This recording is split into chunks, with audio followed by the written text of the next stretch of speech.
দেশব্যাপী আয়োজিত ভূমি মেলার উদ্বোধনী অনুষ্ঠানে উপস্থিত সকলকে আমার শুভেচ্ছা ও সালাম জানাচ্ছি। আসসালামু আলাইকুম।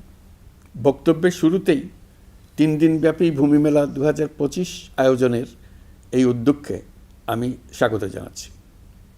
যারা আয়োজনের সঙ্গে যুক্ত তাদের সকলকে জানাচ্ছি কৃতজ্ঞতা ও শুভকামনা। আপনারা জানেন, বাংলাদেশে জনসংখ্যার ঘনত্ব বেশি হওয়ায় মাথাপিছু জমির পরিমাণ অনেক কম। এ কারণে এখানে জমির গুরুত্ব অনেক বেশি এবং জমি নিয়ে বিরোধও বেশি। ভূমির সুষ্ঠু ব্যবস্থাপনা আমাদের মতো ঘনবসতিপূর্ণ দেশের জন্য খুবই জরুরি। নাগরিকদের হয়রানিমুক্ত ও দুর্নীতিমুক্ত সেবা দিতে সরকার নিরলসভাবে কাজ করে যাচ্ছে। আমরা আধুনিক প্রযুক্তি ব্যবহার করে জরিপ পরিচালনার মাধ্যমে নির্ভুল ভূমি রেকর্ড প্রস্তুতের কাজ শুরু করেছে এবং ভূমি ব্যবস্থাপনাকে ডিজিটালাইজ করে জনবান্ধব করার উদ্যোগ নিয়েছে। ফলে ভূমি সেবা নেওয়ার জন্য এখন আর ভূমি অফিসে সশরীরে যাওয়ার প্রয়োজন নেই। ভূমি মন্ত্রণালয় অনলাইনে জমির খাজনা প্রদান, নামজারি ও জমা খারিজ, খতিয়ান বা পর্চা সার্টিফাইড কপি ও মৌজা ম্যাপ বা নকশা প্রদানের কার্যক্রম চালু করেছে।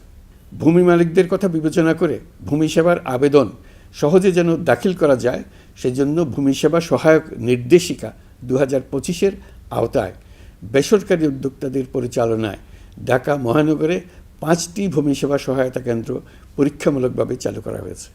আগামী জুন মাসের মধ্যে অন্য 7টি বিভাগীয় শহরে এবং কয়েক মাসের মধ্যেই সারা দেশে এই ভূমি সেবা নাগরিক সেবা কেন্দ্র স্থাপনের মাধ্যমে প্রদান করা হবে।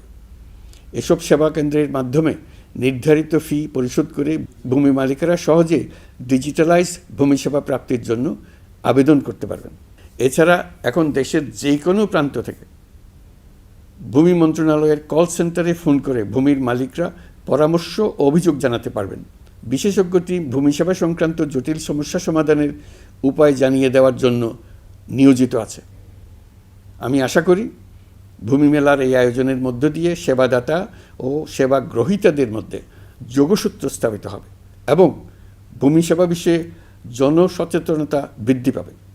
ভূমি সেবায় সরকারের পদক্ষেপ ও সেবা প্রদান সম্পর্কে দেশের সব এলাকায় মানুষের কাছে তুলে ধরতে হবে। এই জন্য এই ধরনের মেলার আয়োজন বড় ভূমিকা রাখতে পারে বলে আমি মনে করি। আমি দেশবাসীর প্রতি আহ্বান জানাই, 2024-25 অর্থবছর প্রায় শেষ পর্যায়ে এসে গেছে। আগামী 30শে জুনের মধ্যে আপনার নিজের বা প্রতিষ্ঠানের অথবা সংস্থার মালিকানায় থাকা জমির ভূমি উন্নয়ন কর প্রদান করার জন্য আমি আহ্বান জানাচ্ছি।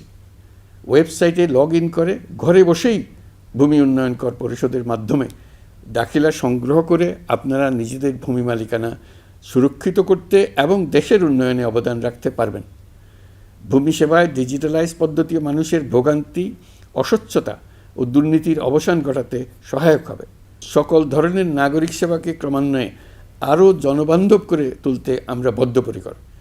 আমাদের লক্ষ্য হবে ক্রমাগতভাবে এই সকল দায়িত্ব সরকারের হাত থেকে নিয়ে সেবাদানকারী ব্যক্তি বা প্রতিষ্ঠানের কাছে ছেড়ে দেওয়া। গ্রামের স্কুল কলেজ পাশ করা ছেলে মেয়েরা, গৃহিণীরা ঘরে বসে সারা দেশে এই সেবা প্রদান করবে এবং অনেকে তাদের কৃতিত্বের জন্য প্রসিদ্ধ হয়ে পড়বে। তারা সারা দেশের গ্রাহকদের সেবা নিজের গ্রাম থেকেই প্রদান করবে। সবশেষে আমি আবারও 3 দিনব্যাপী ভূমি মেলা 2025-এর সফলতা কামনা করছি এবং মেলার শুভ উদ্বোধন ঘোষণা করছি।